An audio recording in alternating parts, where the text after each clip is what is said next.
सब जानते हैं कि आईफोन जो है वो एप्पल का है, पर काफ़ी कम लोग जानते हैं कि इसे एप्पल नहीं बनाता। इसे बनाने वाली कंपनी का नाम है फॉक्सकॉन। फॉक्सकॉन एक ताइवान बेस्ड कंपनी है जो दुनिया भर के सारे आईफोन्स को असेंबल करती है। भारत में इसकी 5 यूनिट्स हैं। श्री पेरम्बदूर जो कि तमिलनाडु में है, वो इसका सबसे पुराना यूनिट है। इसके अलावा इसकी एक यूनिट देवनहल्ली जो कि कर्नाटक में बेंगलुरु के पास है, उसको लेकर एक बड़ी खबर सामने आ रही है।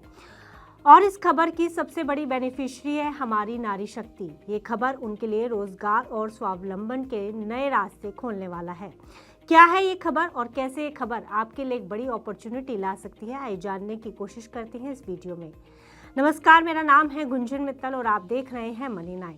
दरअसल बात यह है कि फॉक्सकॉन ने कर्नाटक के देवनहल्ली में स्थित अपनी आईफोन असेंबली यूनिट में करीब 30,000 लोगों को रोजगार दिया है।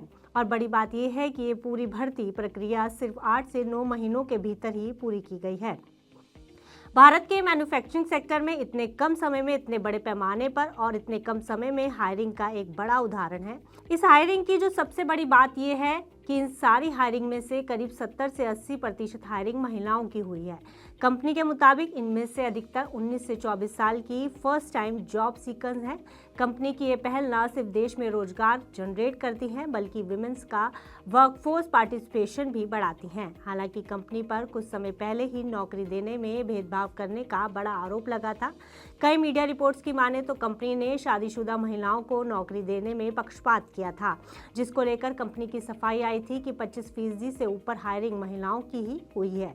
इसको लेकर बाद में सरकार की तरफ से जांच भी की गई थी। हालांकि अभी तक ये आरोप साबित नहीं हो पाए हैं।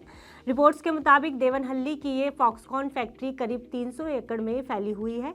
इस फैक्ट्री में रेजिडेंशियल फैसिलिटी बनाने का भी काम तेजी से चल रहा है। इसे देश की सबसे बड़ी रेजिडेंशियल फैसिलिटी के तौर पर विकसित किया जा रहा है।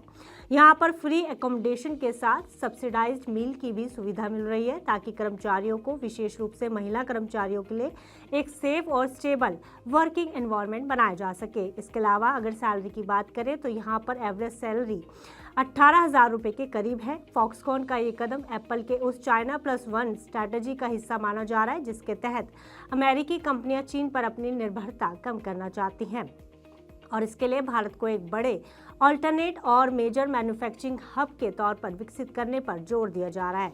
भारत में बीते 5 सालों में इस तरह के इलेक्ट्रॉनिक मैन्युफैक्चरिंग फैसिलिटीज़ में भारी बढ़ोतरी देखने को मिली है। एक्सपर्ट्स की माने तो इस मेजर पुश की वजह मोदी सरकार की 2021 में लाई PLI स्कीम है, जिसने भारत में IT की तरह ही इलेक्ट्रॉनिक्स को भी एक बूस्ट देने का काम किया है। इसके अलावा फॉक्सकॉन की ये फैक्ट्रीज लगभग 45 कंपनियों से अपनी सप्लाई ले रही है, जिसमें वो कंपनियां भी ग्रो कर रही हैं और एम्प्लॉयमेंट जनरेट कर रही हैं। तो कुल मिलाकर फॉक्सकॉन की इस पहल को एक large scale women centric employment generation model के तौर पर देखा जा सकता है। आने वाले समय में इस यूनिट में और एम्प्लॉयमेंट की संभावनाएं हैं। जानकारों के मुताबिक इस यूनिट की टोटल स्ट्रेंथ 50,000 तक हो सकती है, यानी देश की आधी युवा आबादी के पास एक बड़ी अपॉर्चुनिटी है। बाकी इस मुद्दे पर आपकी क्या राय है, हमें कमेंट बॉक्स में लिखकर जरूर बताइएगा। साथ ही ऐसी ही पर्सनल फाइनेंस, गवर्नमेंट पॉलिसीज और बिजनेस से जुड़ी खबरों के लिए आप देखते रहिए मनी 9।